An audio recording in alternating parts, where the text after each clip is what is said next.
Hi, everybody, and welcome to part 3 of our webinar series entitled Discovering the Delaware. We're really happy to have you here today. For those of you who weren't able to join us on the past 2 sessions, we've covered everything from the geography of the river to the history of the river to the ecology, and now we're switching gears a little bit to talk about the arts and culture of the Delaware River. I am recording this session, so you're welcome to leave your video on or off. I won't be recording your videos, just the slides. I do ask you to remain on mute for the duration of the presentation. There'll be time for questions at the end, and you're also welcome to use the chat for that. We will be showing slides of photos, so I encourage you to make your Zoom screen take up the whole screen so that the photo is as big as possible and you can see all the detail on the photos. We have a really special guest speaker tonight. Diana Moore has curated environmentally themed exhibits for D&R Greenway since 2011. She embraces the evolving intersection of ecology, art, and activism that enables artists to evoke our deep and complex relationship to the environment. She has experience in biotechnology and is a bioartist working at the overlap of science, ethics, and spirituality. Diana received a BA in medieval art from Princeton University, where she was a Stanley J. Seeger Fellow in Hellenic Studies and holds a master's in contemporary art from Sotheby's Institute of Art. Diana serves on the board of directors of Art and Science Collaborations Incorporated and the Arts Council of Princeton, and has juried exhibits for the Audubon Society and the New York Hall of Science. So with that, I will turn it over to Diana. Terrific. Thank you so much, Maria. Great. Well, I am so excited to be joining you all tonight to talk about my favorite thing, the Delaware River, and the arts and culture that surrounds it. So I would be very remiss not to start with what everybody would like to see first. First slide, please, Maria. Washington crossing the Delaware. So the critic Alexa Goddard said, perhaps more than any other image, this has become visual shorthand for American independence, glory, and the archetypal American hero. It's also done a lot of work to bolster Washington's reputation as the brave, unassailable father figure of the United States. So this, of course, depicts the Revolutionary War scene of Washington's attack on Hessian mercenaries at Trenton on December 25th of 1776. It shows Washington standing in a boat and James Madison holding an American flag as they're rowing across the Delaware. So this was exhibited in New York the same year it was painted, and it was purchased for the then enormous sum of $10,000. Now, we all know that it has some inaccuracies that people love chatting about. Like, he's on the prow of the boat, he would have fallen into the water, although who would want to be in the boat with all of the frigid cold water that must have been pooling in it. He was 44 at the time. He was not the venerable old gentleman you see here. There wouldn't have been sunlight. It was the middle of the night and there was a snowstorm. The boats would have been bigger, Durham boats instead of these kind of low-lipped ones, all the better to see the inhabitants of the boat. And of course, the flag that's shown here was not actually adopted until a year afterwards. So the painting itself, beautiful, noble, 21 feet wide. It's displayed at the Metropolitan Museum of Art. Absolutely gorgeous. Next slide. So it has a troubled history. It's the second version that the German-American artist painted of this event, and the first was damaged in his studio during a fire. It was restored, but was later damaged again and has been lost.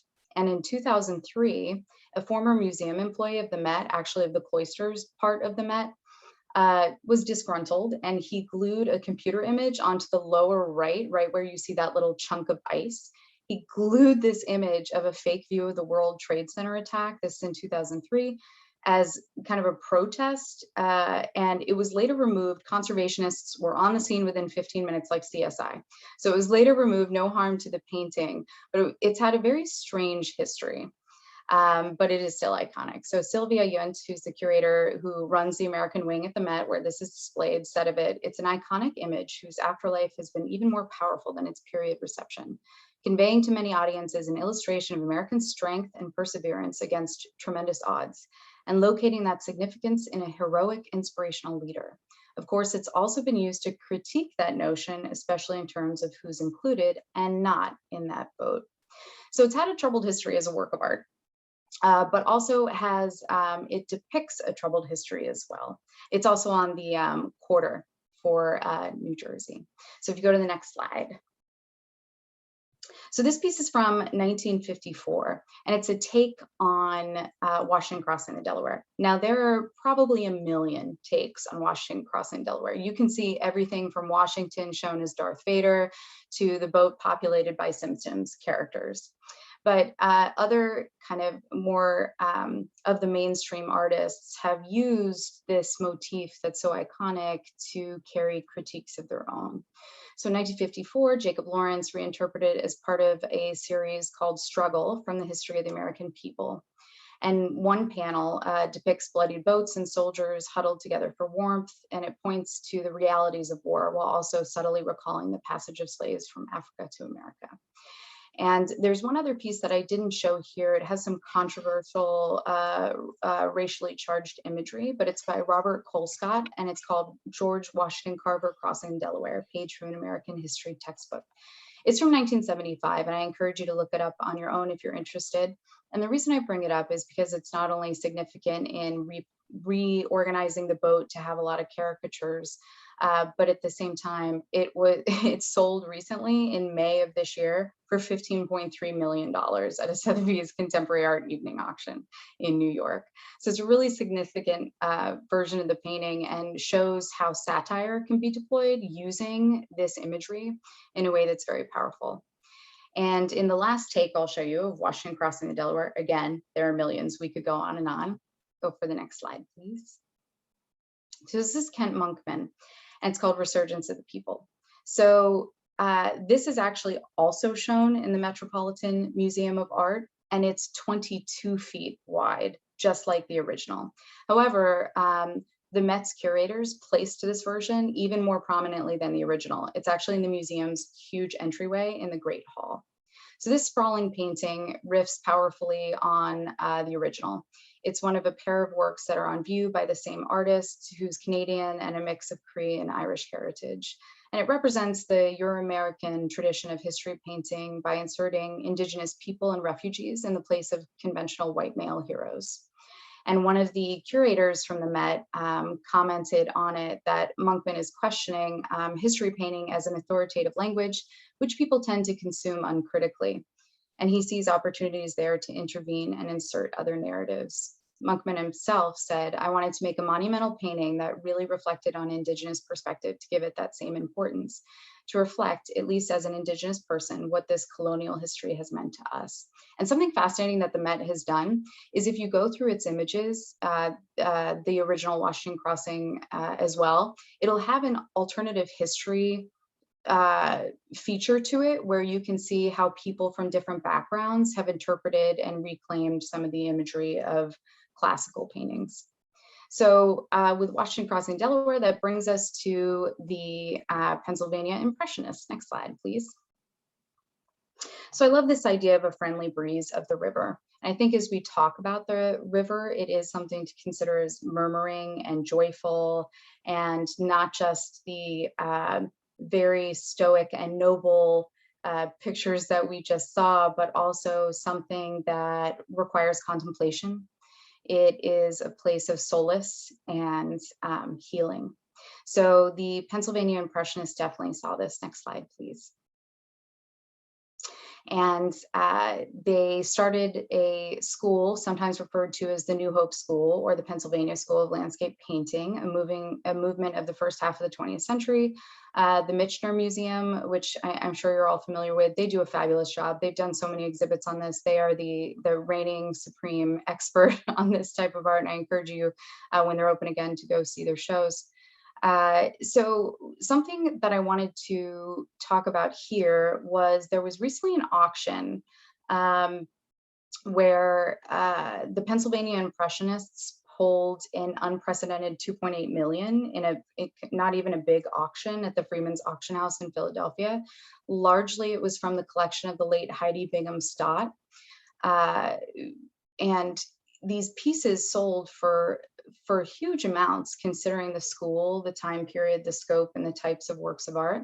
So I wanted to reference, as we unpack them and how the New Hope School came about, how much they sold for and why that was so legendary and how they outpaced their estimates. So the first on the left, so the person who really established this school was William Langston Lathrop, and he moved to New Hope in 1898, and he founded a summer art school.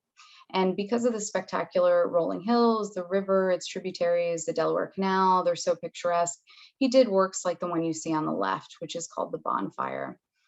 And it drew the interest of 14 telephone bidders during the course of this auction, and eventually sold for $112,000, when its original estimate for how much it would have sold for was $15,000 to $25,000. And that sale set a new record for the artist, and also as the leading name in the New Hope, Pennsylvania Impressionist School.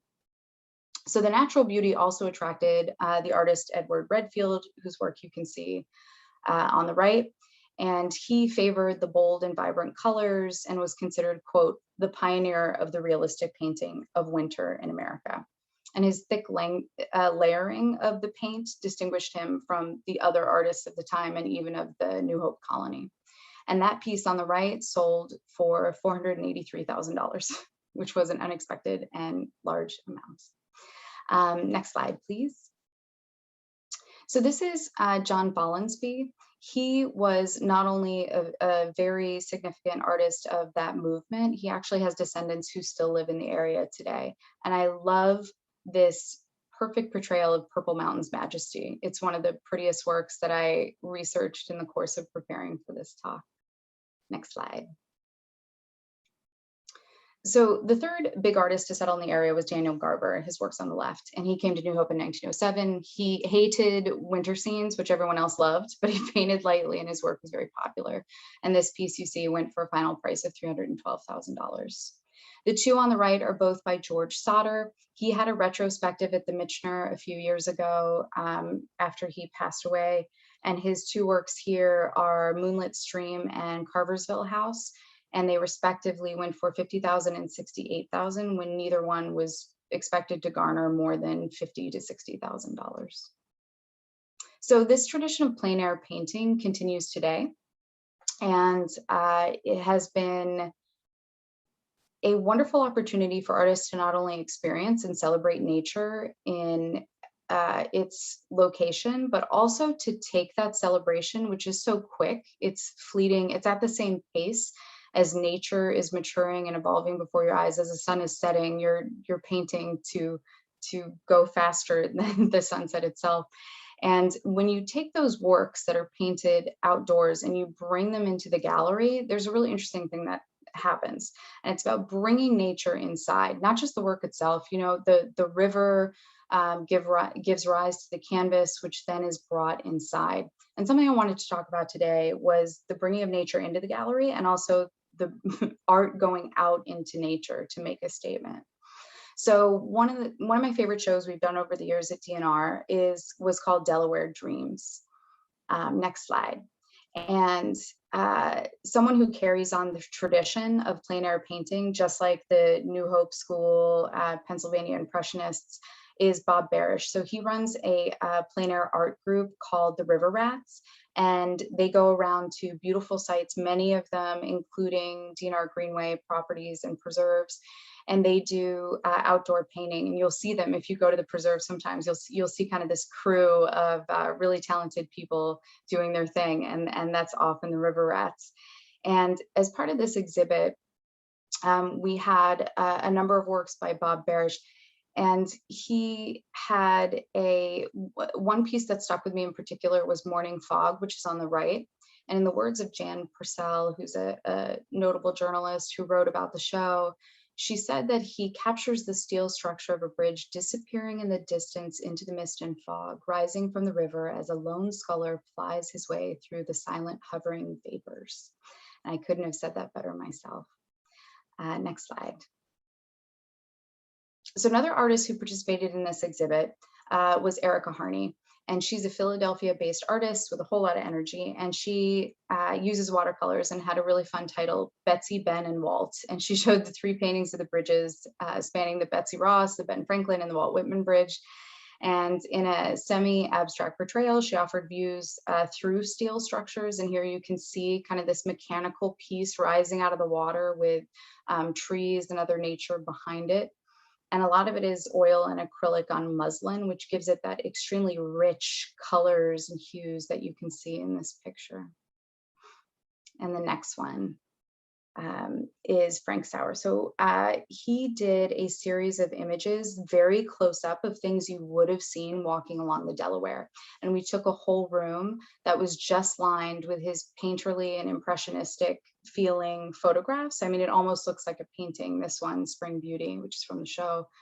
And he had that sense of stillness that you get when you go on a walk through the woods or down the banks of the Delaware and look at everything that you're seeing in very close detail. You're seeing this huge roaring river, and then you're walking and seeing and zooming in almost on the flora and fauna that you pass on your way, and recreating that feel of being in a forest or being by the river has been a significant pursuit of artists for a very long time. And we're lucky to have had people with such talent in this show, among others. Next slide. So in that spirit of zooming in, so in 2015, John Sabraw started a series called Toxic Sludge. And we're going right from beautiful flowers to toxic sludge. And what he did was, using toxic runoff found in the Ohio River region, he produced his own DIY pigments. So he took bold yellows and reds that were sourced from the oxidized sludge of abandoned coal mines. And rather than using imported iron oxide from China to make his paint colors, he tapped into the water's heavy metals left over from abandoned coal mining and brought to light the region's pollution problems in the process. So he used those to actually make the images that you're seeing there. And a comparable project that was done on the Delaware was called River Prints. And the Schuylkill Center Environmental Art Program had an exhibit called Going Up, Climate Change in Philadelphia. It was in 2016. And the artists Caitlin Pomerantz and John Heron created handmade paper from found fibers. And then they printed onto that with the scum of a polluted estuary along the Delaware River, and actually imprinted those images onto the paper, which you can see on the right, and displayed it in the gallery. So they worked collaboratively, and they did a residency together to create that. And they worked with a clear vision of what they hoped to accomplish. They focused on industrial paper scraps from a nearby paper recycling company to create this series of paper-based works. In addition to the large-scale handmade paper that you see here, they did sculptures and 2D pieces, and they specialized in making unique paper-making tools from the materials that they actually recovered from the waste stream to recycle them. And then after creating these, they took the work to the river and then took what they called pollution prints from the surface. So now that we've covered sludge and scum, we can move on to the large scale movement of bringing nature into the gallery. I love these pictures. The two of them had almost identical images of their projects, where they were just kind of rustling around in the rivers trying to yield their artistic fruits. Next slide. So I love this movement. It's about bringing nature into the gallery. And I'm sure you all know Olafur Elias, and this is one of his big works, one of the earlier ones, for Riverbed in 2014. And he, in Denmark at the Museum of Modern Art, he created riverbed installations. So he compiled natural rocks, dirt, and water to transform the gallery space into a landscape, and titled the piece A Riverbed Inside the Museum. He captures the physical phenomena in a way that appears both real and slightly artificial, while contained in a constructed space that invites the viewers to participate. And you can see on the right, they're all playing and having a great time. I can't imagine being a kid walking in and seeing that and saying, "Can I play with it, really?" And the answer is yes. And he says that freedom exists in all of the actions, allowing people to participate and discover a paradox, or to enter a void and just question if they actually have true freedom, and what will happen if they're in a designed system. They're not in nature. They're not playing with rocks. They're in a gallery with these white spaces that are supposed to be, as they say, eternal realms for eternal art. And here you're allowed to play because it's nature, and that's what nature is for. That brings us to the next one, which is one of my very favorites. So this is Walter DeMaria's Earth Room. No picture does it justice because it's not really about what you see, but it's from 1977. And it's 250 cubic yards of pungent, fertile dirt, which are on the floor of a second floor building on Worcester Street in Soho. And it's 3,600 square feet. And you just want to jump across the little partition you can see on the right. That's clear, you can see through into the dirt. You just want to jump over to play in this kind of strange, musty earth. And next to it is a gentleman named Bill Dilworth, and he has been the steward of this work of art since 1989. So this is a room that, as a work of art, Walter DeMaria filled with dirt in 1977, and it has been there in the middle of bustling Soho, silent, just silent dirt, absorbing all the sound. And there is a man who has sat there since 1989, and that is his job. He sits there with the room of dirt. Think about that for a second. That's someone's whole passion in life, is to sit there with it. So I have talked to him on occasion, and he has detailed to me the things that have grown over the years in it, right? They got this dirt from like a site in Long Island and kind of dumped it as a temporary installation, which has now been there for a very long time. And different things grow out of it. They had a bug problem once, he was kind of hush hush about, but I'll tell you, it is the quietest place in all of New York City, and it's truly a wonderful experience. So if you get the chance to go, I think it's open again, but you know, there are restrictions. You have to go. It is a stillness like you'll never experience again in your life. Next image, please. So this is Kate Graves' sturgeon. So as part of the Delaware Dreams exhibition, Kate Graves, who's a terrific sculptor, she brought in this piece that she had done in many different forms. So it's a very long sturgeon, which is a fish, and she had made smaller images of it that were smaller sculptures of it that were metal. And then she also had the original styrofoam mold for it that she had used to make the giant 9-foot long casting that you can go see. It's in New Hope near Ferry Landing Park. And she said of the work that the Delaware River is home to a genetically distinct population of Atlantic sturgeon, one now seriously compromised by the 19th century caviar harvesting and pollution from heavy industry along the river. And she was so passionate about this fish, not only because they're potentially endangered, but because she had a personal relationship to the animal. And in the true words of an artist, she said, "Once at an aquarium near Portland, Oregon, I met a 14-foot long sturgeon. This 150 million year old living fossil regarded me with the weight of its own history, armored with rows of bony shields. Hovering in the water at eye level behind the plate glass, it surveyed me with an ancient gaze. I knew then that I would make sculpture to document these creatures. Whether the sturgeon sculpture series will be a testament to a close call with extinction or a memorial for something not yet gone remains to be seen." So I encourage you to go see that work in person. And it was a very interesting exercise as a curator to look at something that was outside of the gallery and bring it in at the proper scale and give it its justice as a piece that was intended to be shown outside, versus kind of your more classical hung 2 feet apart on a white wall type of installation. Next slide. So just as you bring nature and you put it into the gallery, there's a whole movement to take art and put it out into nature. And that's where some of the most interesting things happen, where that wall is broken and you can go out and see things that have been installed specifically for you to find in your course of walking through or experiencing nature. Next slide. So these are decoys, so they're a great example.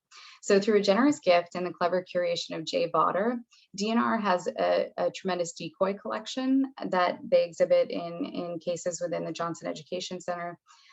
Just as a note, so on the lower right, that's Pat Godden. He's a 14-time world champion wildfowl artist, and we have the pleasure of seeing his work. So the tradition of decoy starts with Native Americans who used them to hunt live birds for over 1,000 years.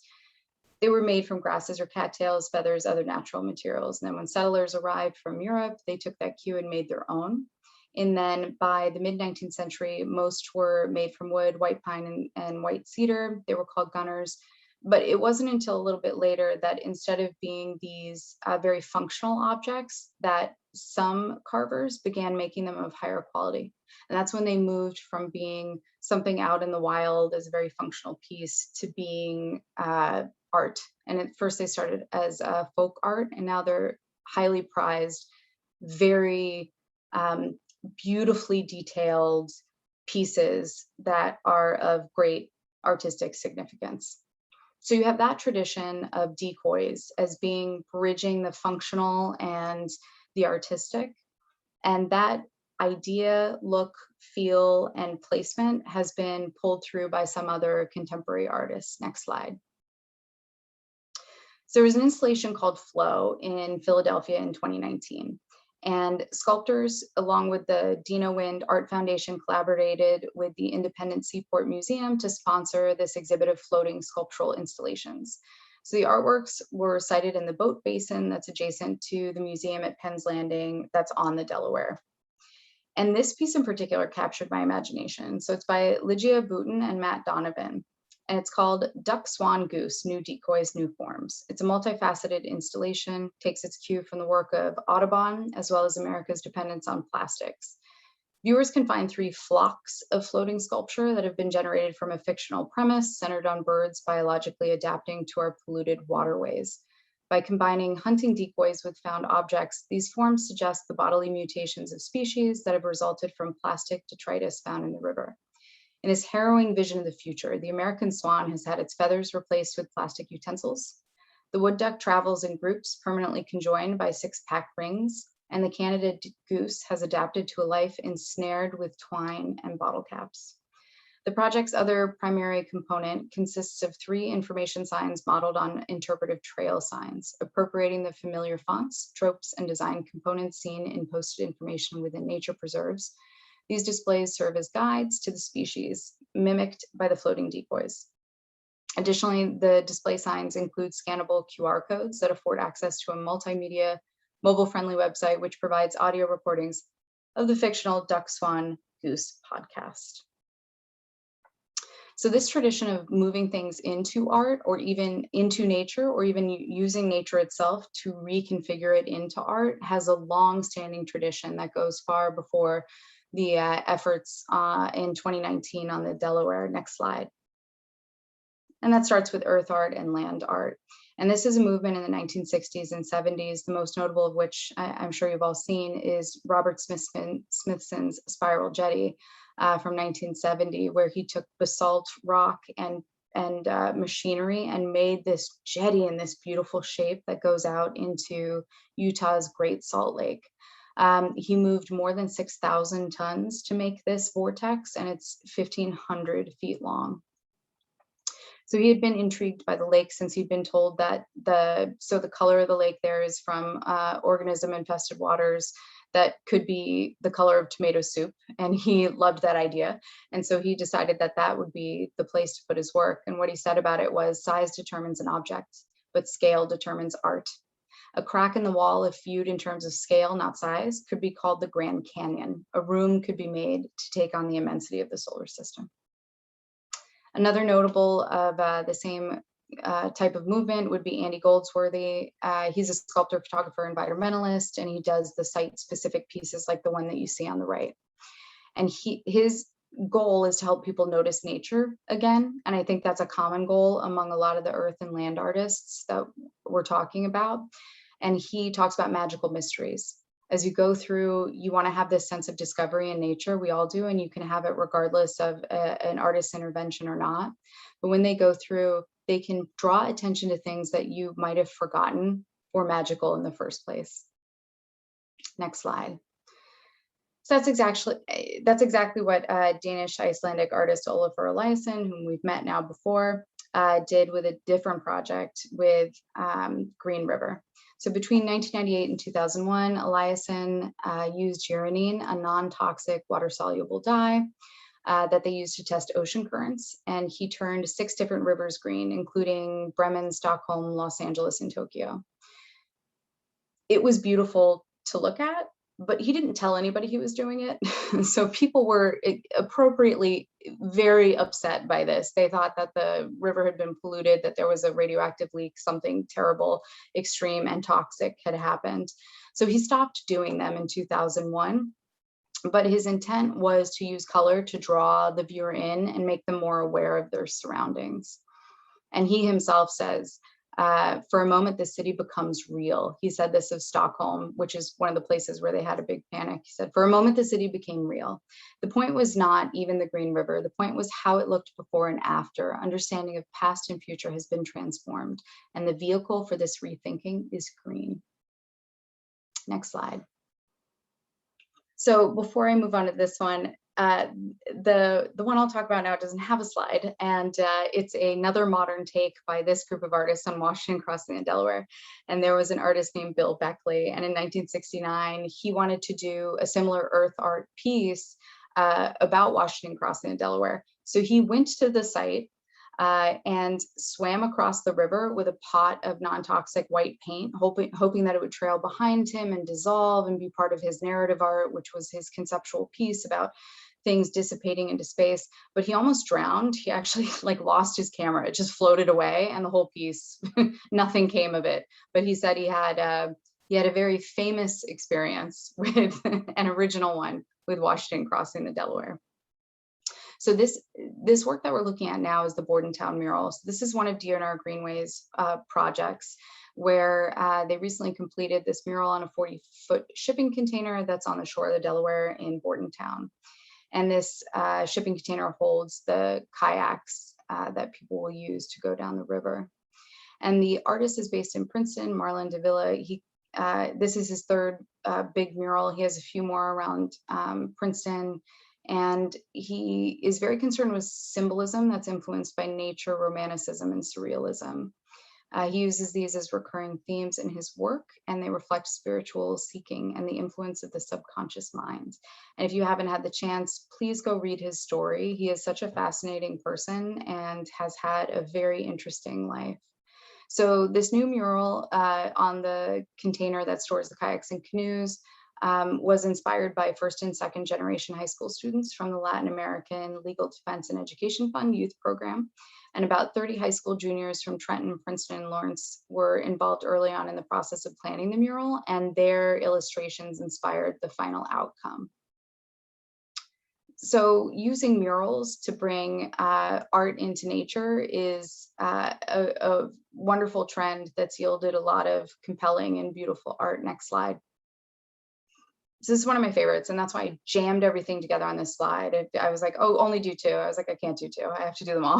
I have to do as many as possible. There are 90 in total now, but so this is the Audubon Mural Project.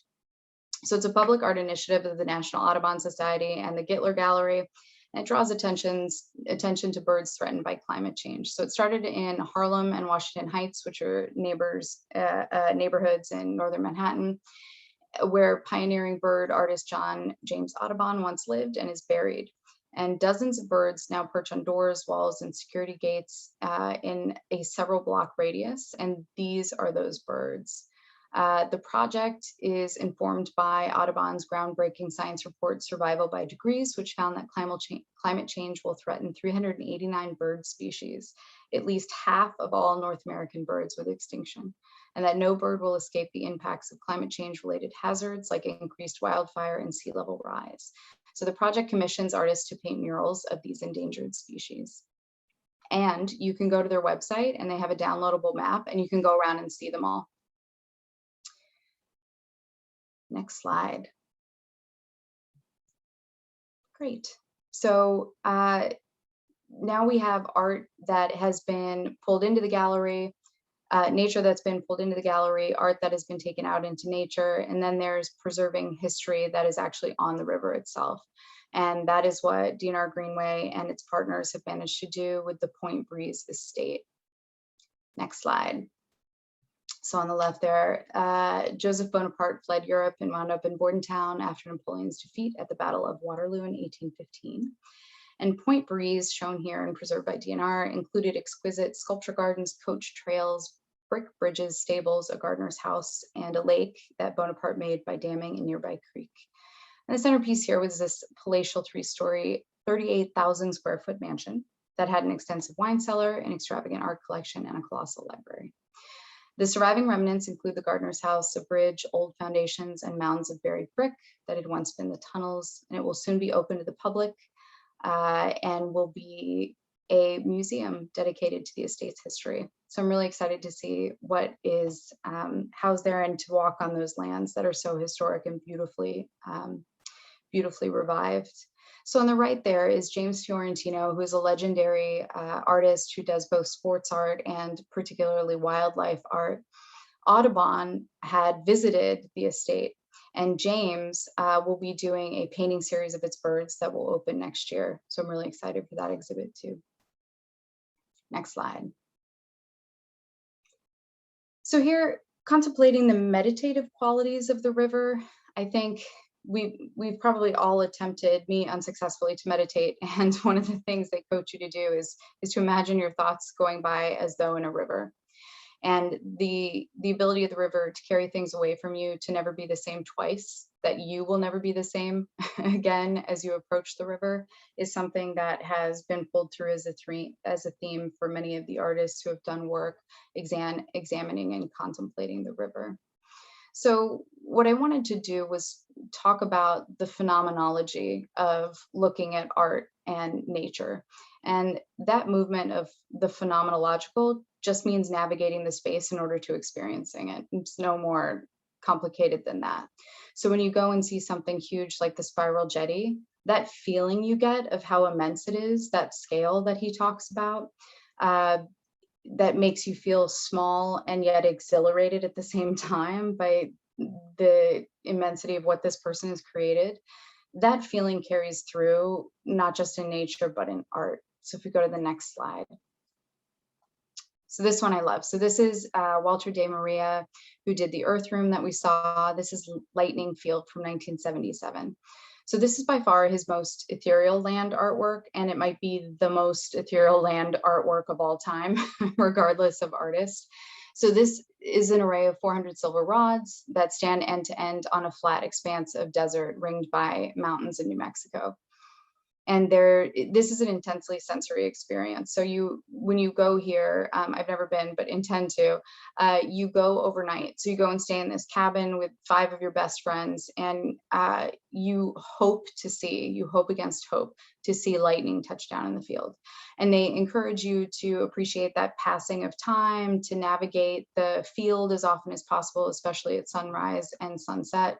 But what people really go for is hoping to see those fiery flares of yellow and orange. And they say, a journalist says, whether or not lightning strikes can come to feel beside the point of an experience that is no less wondrous without it. And venturing back out into the world at the end of a stay can leave a person changed. And what Walter DeMaria said about it was, isolation is the essence of land art. So next slide, please. Perfect. So Agnes Dennis, she made this piece, Wheatfield, A Confrontation, in 1982, and she's one of the most well-known and significant land artists. And her most well-known project is this one, where she planted a field of golden wheat on 2 acres of a landfill near Wall Street and the World Trade Center in Manhattan. She weeded, irrigated, and cultivated the mini oasis, bringing the essence of rural America into the throngs of America's urban epicenter. The confrontation was between nature and artifice.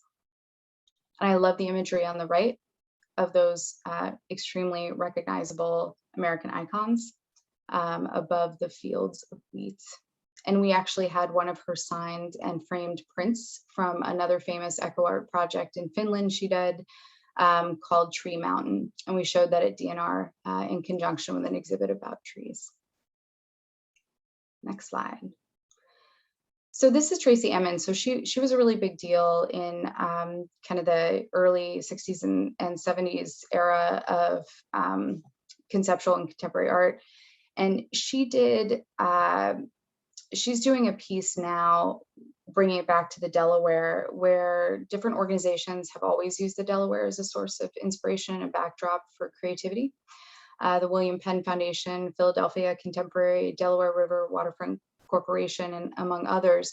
And Philadelphia Contemporary is bringing Tracey Emin and another roster of really well-known high-level artists to install their works along the Delaware, and Tracey is first. So she'll be doing a series of these tall poles that are topped with bronze birds. So these are the one on the right, that image is from Hong Kong, where it was shown in 2017, which is how I dated it. And they're going to be installed on the Race Street Pier. So it's these beautiful poles with these birds perched on top of it in the perfect bronze. So that's meant to encourage you to have a kind of a meditative experience. And as I think about that, I think about the labyrinth at Greenway Meadows at D&R Greenway Johnson Education Center, where you're really encouraged to come out and interact with the art in a way that's something that's meaningful for you, and to navigate it and have it change and open up to you as you walk through and around it. I think in the tradition of nature art and what we're able to do on the Delaware, that feeling of navigating a moment is what makes it so meaningful. And I think of the kayakers, next slide, who go up and down the Delaware and what they're able to take from it. So here on the right, we have the image from before of one of Olifer's green rivers and having this wake of green coming out from behind the kayaker. And then on the left, this is Bob Barish's piece of that lone sculler pulling their way under the bridge in the vapors of the morning. And I think about that experience of nature as unfolding as you go through it, and something that encompasses you, and art should do the same. It should be that same process of magical discovery that is so delightful and makes it so meaningful. So before I go to the next slide, I just wanted to, actually you can go to the next slide, that's fine. Perfect. So the reason why why so many artists are so inspired by the Delaware River is for one reason and one reason only. It's breathtaking. So I wanted to close with George Inness's Delaware Water Gap, which is one of the most beautiful paintings of all time. And it's in the Met. And it portrays that spectacular beauty and inspiration that, for me, is what I feel when I think about the Delaware River and all the great work that D&R does. And I think everybody can agree and feels the same. So Maria, I'll turn it back to you. We'll have some questions, and thank you so much, everybody, for coming to the talk. I'm happy to answer anything you'd like to know. Thank you so much, Diana. That was a really eye-opening kind of walkthrough of the art that has been inspired by the river. Everything from these beautiful paintings to the Earth Room by Walter DeMaria. It's just such a wide variety of artworks that you've been able to exhibit here. So thank you for doing that. At this time, I'll open the chat up to questions for Diana. So if you have anything that you would like to say, or comments or questions, feel free to type it in there, and we'll have Diana answer any questions you might have. I have to say, I was at Washington Crossing Park over the weekend, and I saw several plein air artists there. So I wonder if they were members of the River Rats, like you mentioned before. It was really fun to watch them do their thing in this beautiful sunny day on the banks of the river. So let's see in this chat.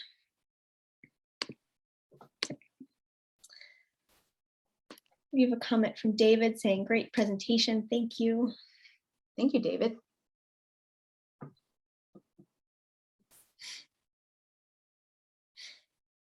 I'll give it a few more moments for people if they are typing.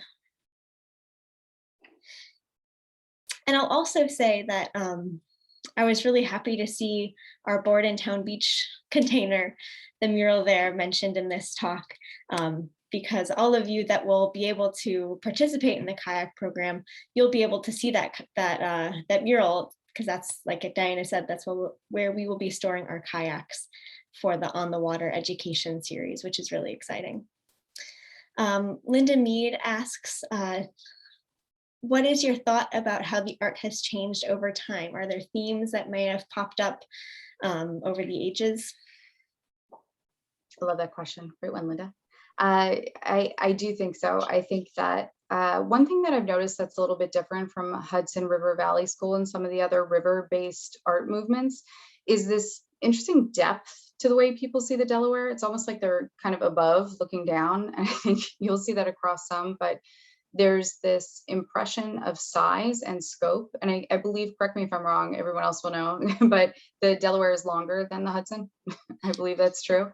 But there's this kind of playground to it that is unique. You have Philly, you have New York, you have all of these different big cities, and each one has carved out their own identity on the river and has used that sense of size to fill up the space of their own with a lot of playfulness that I think is unusual for one particular environmental constancy.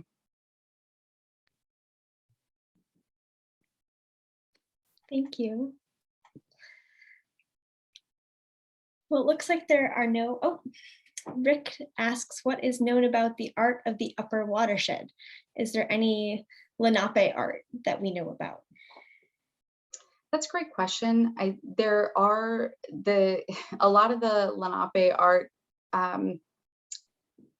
items that I've seen have been more commentary on what has made its way into the canon.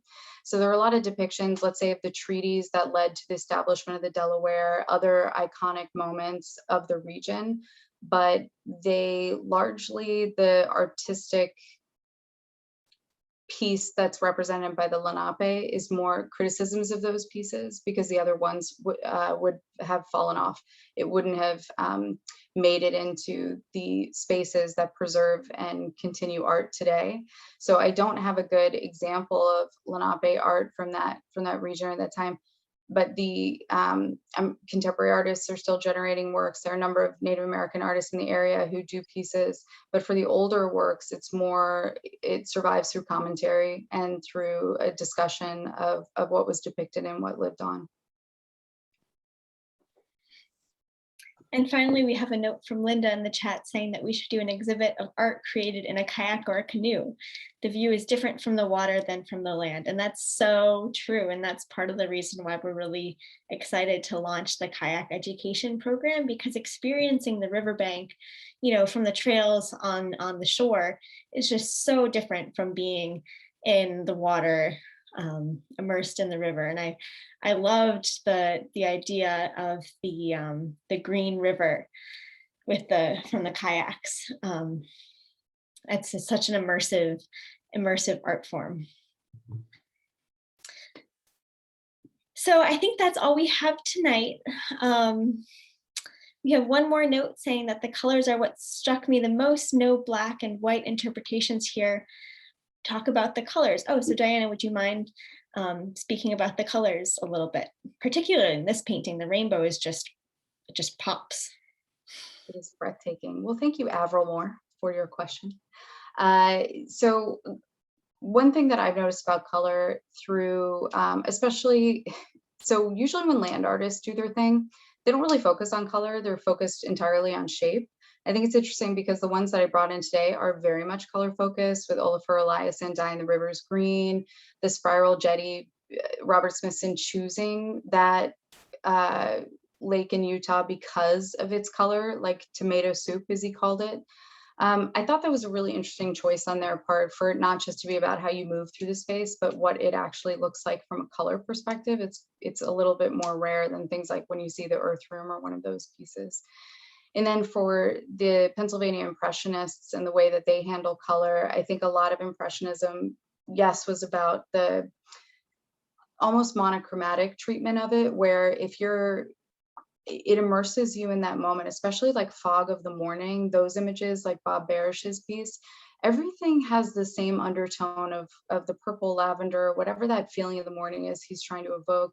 Instead of picking out the individual colors like you would see here in this image, you're really giving the feel of it, right? That's the point of plein air painting and that entire Impressionist school. You're giving what it feels like instead of every single little detail. And a lot of that has to do with bringing the color in very closely. So everything feels purple because it felt purple at the moment, even though if you were looking at it critically and, in a photograph or taking a very literal take on a painting, it wouldn't look like that at all.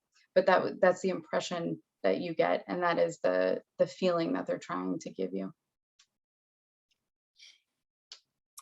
We have one other question from William Lashbrook asking, since above Trenton the river isn't navigable, is the river art different than that of the Hudson? Great question, William. I don't really know. I don't know based on that reason. I think the only main differences, I mean, there are many differences between Hudson River and the New Hope School, but I'm more interested in why they're similar, because if you look at the art on their own, you can see how they're different. But what I love about Impressionism of both kind of river schools is that they had their infighting. It's like a fairly new place where people had just arrived, they were getting excited about art, and then they started fighting. So you had part of the Pennsylvania Impressionists who started the original group with the ones that I mentioned, but then you had the modernists who broke off, and everywhere that was doing Impressionism was kind of experiencing this same thing where, you know, it was more about winter scenes that have this one type of handling of paint. And then someone comes along and says, well, I do something a little bit differently. And then suddenly they splinter into two schools of thought. And that was happening everywhere, regardless of region. It's an interesting aspect of it. And then they had there was another group I just wanted to note in case anyone wants to look it up, because they're significant for the Pennsylvania Impressionists. There was a group called the Last 10, and it was the last of the 3 movements for Pennsylvania Impressionism. And it was an all-female group with some really significant artists who participated in it. So I thought that was interesting, is just that comparability of infighting within the Impressionist communities. Great. Well, Diana, thank you so much again for this amazing presentation. I learned so much about the art of the Delaware River and other art movements that were inspired by nature. And thank you for everybody who attended tonight. I hope that you're all able to sign up for our final session next week. Oh, Linda Mead, you raised your hand. Would you like to, do you have a question that you'd like to share? Actually, no, I was trying to do a thumbs up. Great job, Diana. And I know you introduced Diana at the beginning, but just to note that Diana has been an incredible curator of the D&R Greenway exhibits for the last, I don't know, Diana, 7-8 years? It's been a while. It's 10, Linda. 10. It goes, it flies fast, you know? We're a solid decade.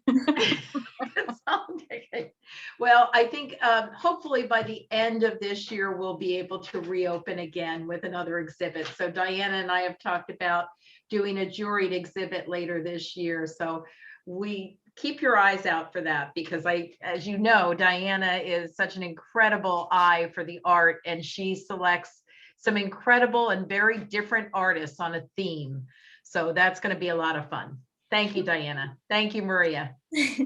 All right. Thanks, everybody, for coming, and hope to see you next week. Have a good night.